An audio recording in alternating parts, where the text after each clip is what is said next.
Oke, tibalah kita menjelang kualifikasi Piala Dunia 2026 ya. Indonesia menyisakan 2 laga sisa di putaran kedua ini.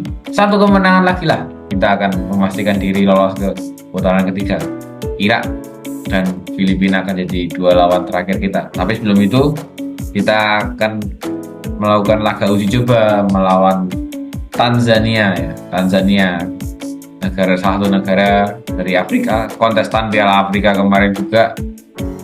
Ini bukan sekedar uji coba, tapi ini masuk ke labelnya FIFA A-Match ya, FIFA A-Match. Jadi ini secara poin ini di bawah FIFA Matchday, tapi tetap ada kalkulasi poin nanti di ranking ya, walaupun cuman sekitar 2,5 atau 5 poin tambahan kalau menang, ataupun kalau kalah minusnya juga cuma segitu.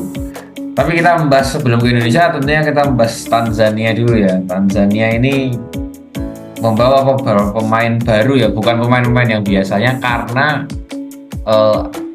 aku lupa ya, tapi ada mayoritas pemainnya itu ada dari 2 tim di liga domestiknya, dan liga domestiknya pun baru selesai tanggal 29 kemarin. Jadi pemainnya itu masih diminta recovery dan segala macam. Nah, ini banyak pemain muda.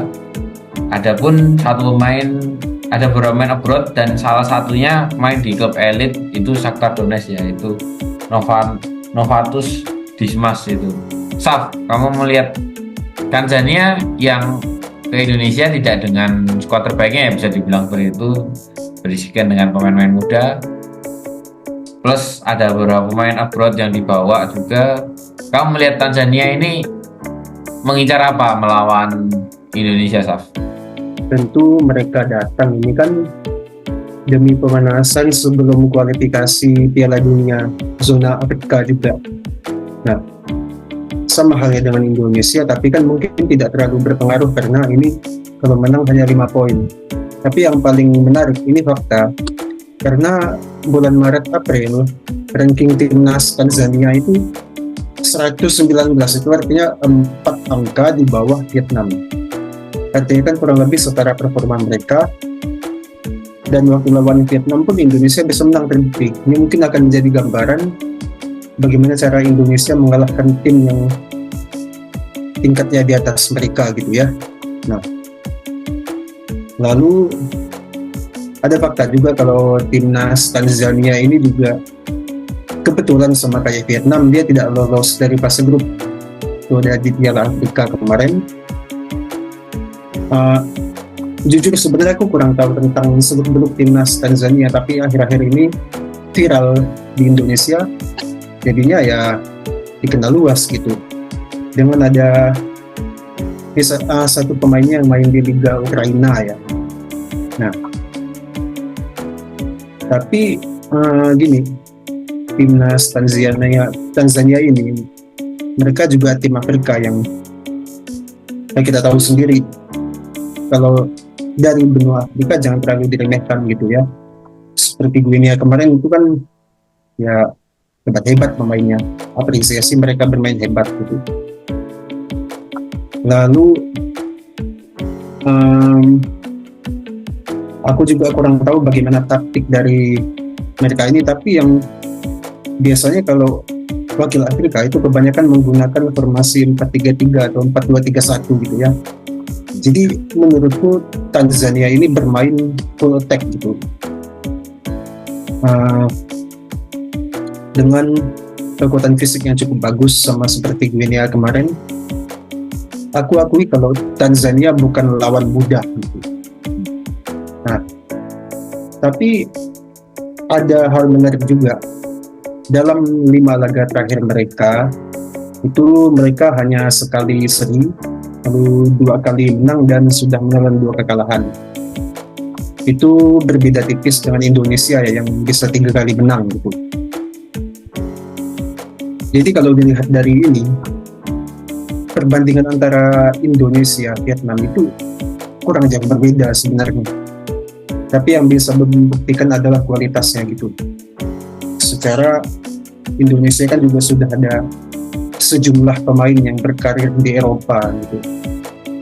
Dia bisa mengimbangi lah gitu. Berbeda dengan yang U23 kemarin kan mereka ya kebanyakan bermain di liga domestik gitu. Bukan bermaksud meremehkan, tapi dengan adanya kualitas para pemain yang berkiprah di Eropa, bukan tidak mungkin akan menyulitkan timnas Tanzania nanti. Dan aku berharap semoga Sinteyong bisa memanggil beberapa pemain untuk backup Jaizes. Ya benar, aku harap ya dua itulah pemain kesayanganku itu, tidak perlu disebutkan lagi. Ya.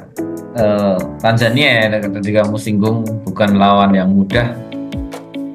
Betul, sebenarnya kalau aku lihat ya cuplikan bermainnya sih sebenarnya nggak istimewa banget sih sebenarnya.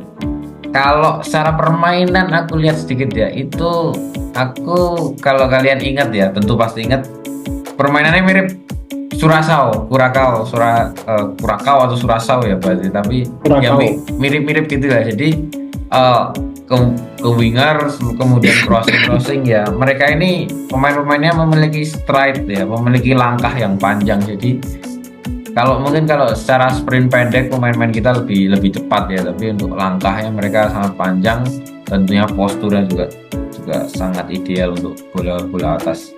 Tapi tadi benar, bukan lawan yang mudah, terbukti ada catatan mereka dalam 4 laga terakhir itu.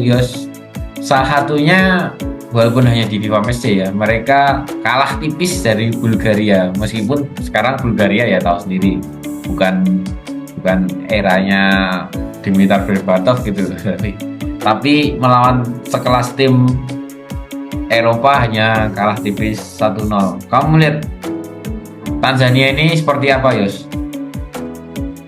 Memang secara ranking ya kemarin sudah sempat dibahas, pasti sudah di atas kita gitu kan, 119 FIFA begitu. Kemudian juga kalau gaya main ya, ini tim asal Afrika juga, ini kan sebenarnya fisik ya, pemain yang mengandalkan selalu fisikal dengan teknik individual yang tinggi juga. Memang sebenarnya Tanzania ini juga kalau tadi seperti singgung mirip seperti Kurakau, iya betul, kayak permainan Spartan begitu, dengan beberapa kombinasi dari permainan gitu kan, dari permainan individu. Ini kan sebenarnya juga kalau kita lihat nanti dihubungkan ke mengapa pemilihan lawan Tanzania ini, ya sebenarnya juga untuk pemanasan sebelum menghadapi dua laga krusial ya, Irak dan Filipina. Artinya adalah fisik ini kan, kalau kita kata kuncinya dari awal kita lihat Tanzania itu sudah pasti Afrika, yaitu physicality. Karena memang terbukti beberapa pemain kita ini ketika melakukan TC dari beberapa hari sebelum pertandingan atau beberapa menit sebelum pertandingan, ini selalu ada dalam permasalahan adalah kebugaran pemain ini tentu menjadi jadi konten tersendiri bagi pelatih juga untuk membuktikan bahwa pemain yang akan diperlukan itu benar-benar harus memiliki fisik yang tinggi begitu. Kalau kita lihat sekarang kan, kemarin sudah mulai TC pertama di tanggal 28, itu pun belum sempat langsung latihan gitu ya. Pertama memang dia masih ada beberapa pemain yang cukup untuk recovery begitu. Ya ini tujuannya adalah ketika nanti laga lawan Tanzania adalah uji coba yang sangat bagus sebenarnya untuk pemanasan bagaimana fisik ini sebelum nanti benar-benar tampil di tur kompetitif resminya, adalah ya fisik ini mampu dulu untuk memenuhi pertandingan melawan Tanzania gitu. Karena kalau kita lihat nanti dua laga krusial ke depan itu pasti juga akan selain menguras stamina juga menguras taktikal gitu kan ya. Ya kemudian Tanzania sedikit lebih diunggulkan di atas kita kalau secara ranking. Kemarin juga kita sudah sempat bahas, poinnya pun yang akan didapat hanya setengah, tapi lumayan juga sekelas laga uji coba melawan Tanzania ini mendapatkan poin setengah. Artinya sekali mendayung 2 pulau 3 terlampaui begitu kan, kita bisa meningkatkan fisik terutama, kemudian juga nanti mendapatkan tambahan poin di ranking FIFA gitu. Hal yang positif tentunya untuk skuad timnas Indonesia, meskipun beberapa pemain kemarin belum sempat bergabung ya karena masih ada yang bermain di liga ataupun sebagainya. Tentu juga kekhawatiran itu tidak perlu diragukan lagi, mengingat ketentuan skuad timnas Indonesia ini sudah bagus. Hanya saja butuh permain dengan kondisi yang benar-benar bugar atau on form untuk dapat selalu menjadi andalan di timnas pilihan dari Sintayong gitu, STY.